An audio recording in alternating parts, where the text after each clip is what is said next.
A park ranger warns never do this in Yellowstone. I've been a ranger in Yellowstone for 30 years. I've seen things that would make the hair on your neck stand right up. I've pulled people from cars they wrapped around trees while gawking at a moose. I've seen the grim aftermath of a bison deciding it had been crowded one too many times. Those things are violent, they're tragic, but they're understandable. They're part of the brutal, simple logic of this place. But there's one story, one family, that has never left me. They made a simple mistake, one I see tourists make every single day. They didn't understand that the rule they broke wasn't just for their own safety. It was to keep them from waking up what's been sleeping out here for a very, very long time. This park, it's beautiful, isn't it? Over 2.2 million acres of raw, untamed American wilderness.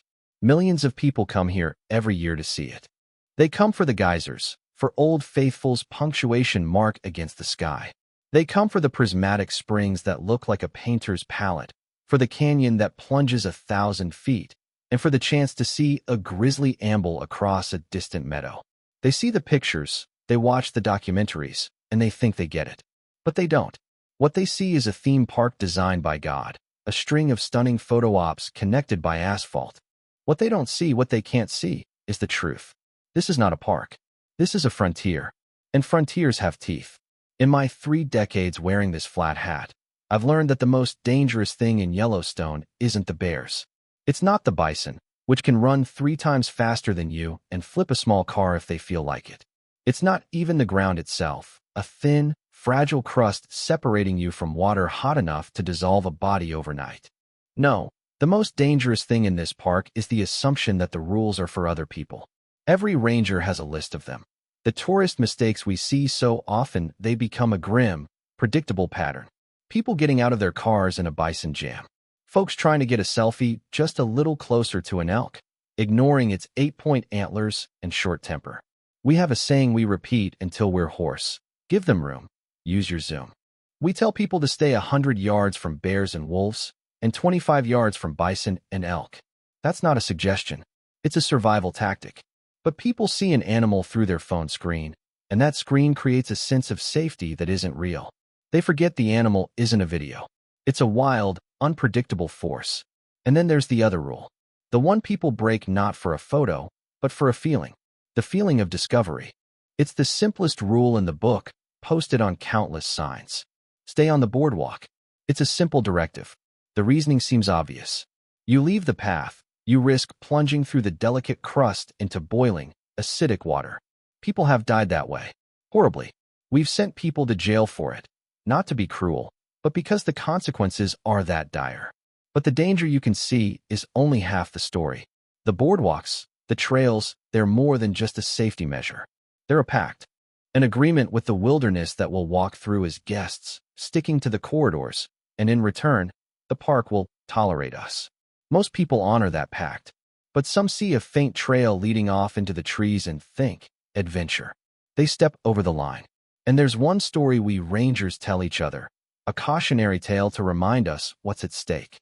It's the story of what happened to the Martin family. Section 1. The arrival of the Martin family. I remember them, not because they were special, but because they were so painfully normal.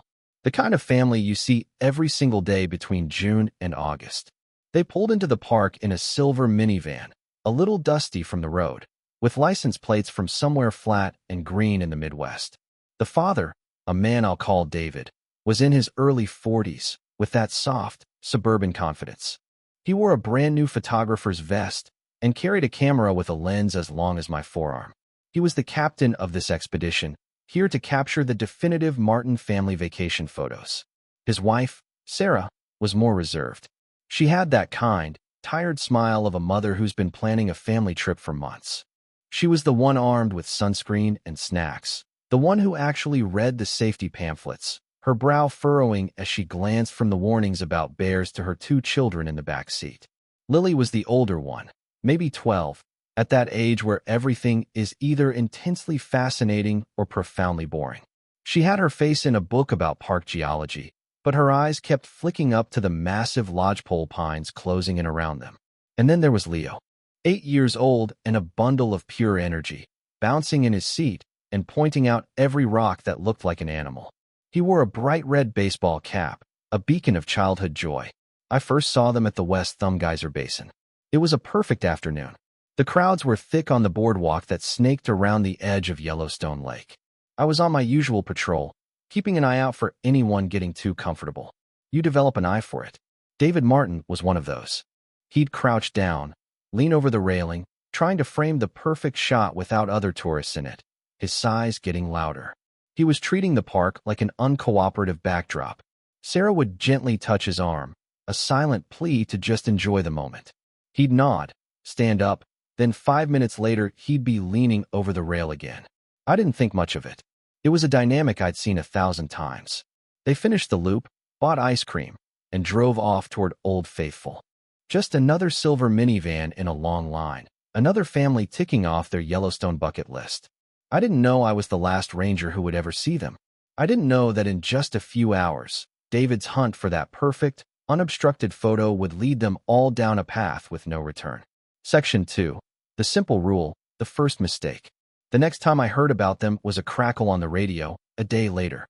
An abandoned vehicle. A silver minivan, registered to a David Martin of Ohio, had been sitting in a small pullout on Firehole Lake Drive for over 24 hours. That's not a trailhead. It's a scenic loop, a place you stop for 10 minutes and move on. My partner and I were first on scene. The van was just what you'd expect.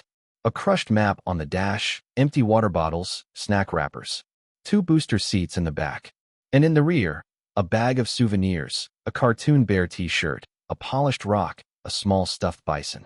The mundane artifacts of a family trip, frozen in time. A deep sense of wrongness settled in my gut. We started by walking the boardwalk loop. It's a quieter area, which is why people like it. But the crust is notoriously thin.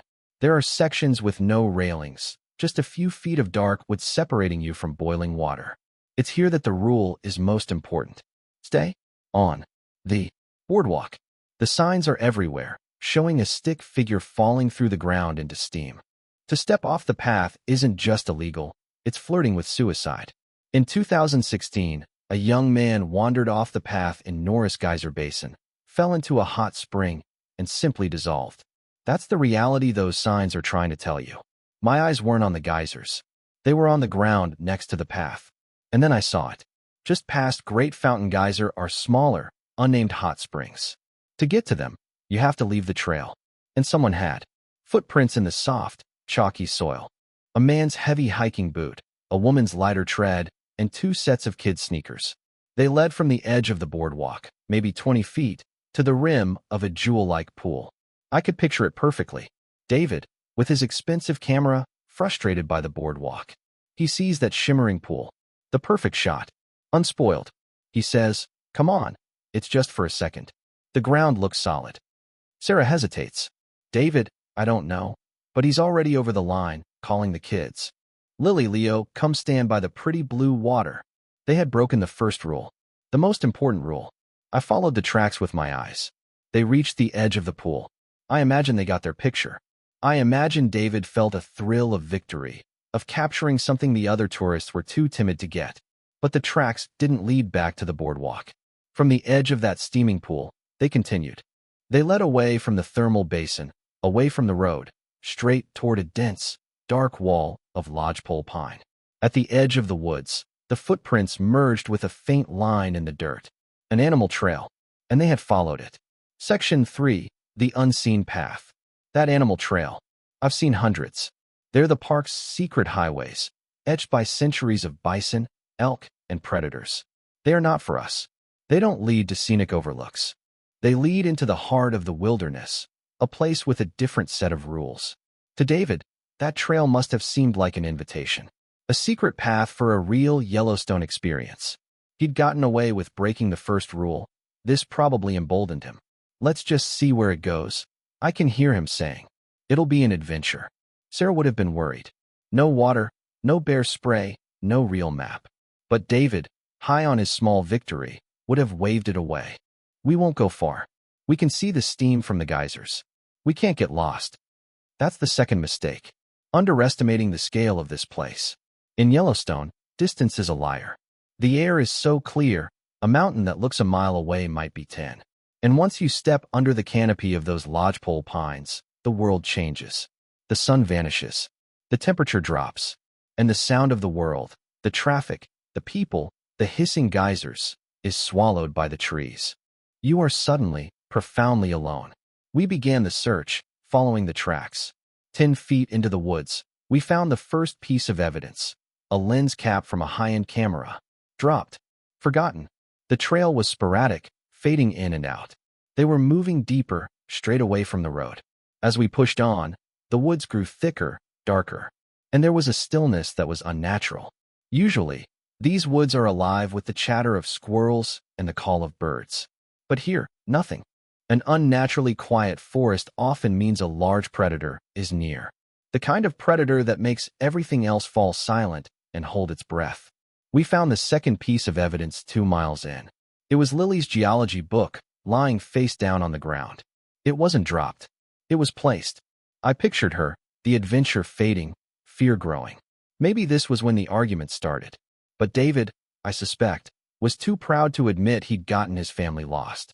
Pride and fear are a dangerous cocktail. The sun was getting low. The temperature was dropping fast, as it does in the high country. They were dressed for a sunny afternoon, not a night in the back country, where it can freeze even in August. Then, as dusk settled, my partner called out. He was standing near a large outcrop of volcanic rock, pointing at the ground. Lying in a patch of moss was a bright red baseball cap, Leo's hat. It was placed neatly on the moss. And next to it, a small, perfect pyramid of 3 flat stones, stacked one on top of the other. Not a natural formation. It was a marker, or maybe a memorial. The silence was absolute. We were miles from any known trail, and somebody, or something, had been here with them. Section 4, The Quiet Valley. Night fell. We had to call off the ground search. Searching these woods in the dark is how you end up with more victims instead of rescuers. A helicopter with a thermal imager saw nothing through the dense trees. That night, we pulled out the old maps, not just the topographical ones, but the other ones. Journals from the first explorers and cavalry soldiers.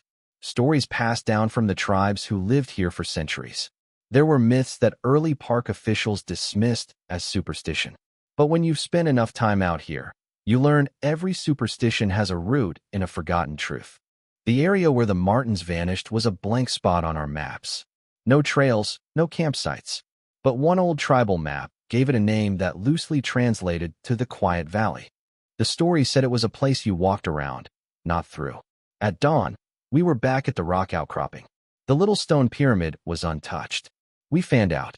For hours, we found nothing. It was as if the forest had simply swallowed them. We were about to move the search grid when I saw it. A scratch on the bark of an old fir tree. Not from a bear. It was a single, precise symbol. A circle with a vertical line through its center. The carving was old, but the wood inside the lines was fresh. It had been recently retraced.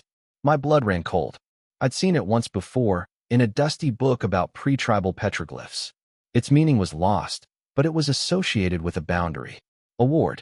To keep something in, or keep something out. The silence of the woods felt different now. Not empty. Watchful. We followed the direction the symbol seemed to point, down into a shallow, bowl-like valley. The trees thinned into an unnerving clearing. The grass was unnaturally green. In the center stood a single, massive, dead tree, its branches like skeletal fingers clawing at the sky. At the base of that tree was their camera bag. It was zipped shut. My hands trembled as I opened it. Inside, nestled among the lenses, was David's camera. I turned it on. The battery was dead. The search lasted 7 more days. Dog teams, more helicopters, dozens of volunteers. We scoured every inch of that valley. We found nothing. No bodies. No scraps of clothing. No sign of a struggle or an animal attack. Scavengers are messy. They leave something. A bone, a scrap of denim, a shoe. We found nothing. It was too clean. The Martin family had walked into that valley and had simply ceased to exist. Section 5. Unresolved Mystery. The official report lists the cause of disappearance as unknown. The prevailing theory is exposure and animal activity. It's a neat explanation that satisfies the paperwork. But I was there. I saw the quiet woods, the pyramid of stones, the symbol on the tree. I stood in that silent, watchful valley. I still walk the boardwalk at Firehole Lake Drive. I look at that spot where the animal trail heads into the woods. Sometimes I see tourists looking at it, too, the same flicker of curiosity in their eyes that must have been in David Martin's. When I see that look, I walk over. I don't tell them the story of the Martins. It sounds like a campfire tale. Instead, I talk about the unstable ground, how easy it is to get lost, how fast the weather turns. I make it practical, logical, because I can't tell them the truth. The truth is, I don't know what happened, but I believe they broke the pact. They stepped over the line and left the world of rules they understood and entered another, much older one. They went looking for the real Yellowstone, and I think they found it. They found what lives in the quiet places. They found what the boardwalks are really there to protect us from. It's not just the geysers and the animals we know about. It's the things we don't. I took the memory card from David's camera that day. A breach of protocol, but I had to know. Back at my cabin, I put it in a reader. Most of the photos were what you'd expect. The family at the park sign, Leo pointing at a bison, Lily reading her book. Then, the photos from Firehole Lake Drive. A shot of Great Fountain Geyser. A picture of Sarah and the kids on the boardwalk. And then, one of the small, blue pool, taken from just a few feet away. It was a beautiful shot. The light was perfect. No one else was in the frame. It was the last picture on the card. Whatever David saw after that, he didn't photograph it. Or maybe he wasn't allowed to. Every corner of this park has its stories. Some beautiful, some tragic, and some are warnings. If you've ever had a chilling experience in a national park, a moment where you felt that silence, that feeling of being watched, share your story in the comments. I read them all. And if you think these warnings need to be heard, subscribe for more stories from the wild. I'm an old man now. My time in this hat is nearly done. But I'll never forget the Martin family and the lesson they taught me. This place is a gift, but it isn't ours. We are just visitors, passing through. The beauty is a veil, and behind it is a power that is ancient, indifferent, and wild in a way most people can no longer comprehend. So when you come to Yellowstone, enjoy its beauty. Marvel at the geysers, watch the bison from a safe distance, take your pictures. But for God's sake, stay on the path. The boardwalks are there for a reason, and some lines are not meant to be crossed. Because out here, it's not the things you can see that will get you. It's the things you can't.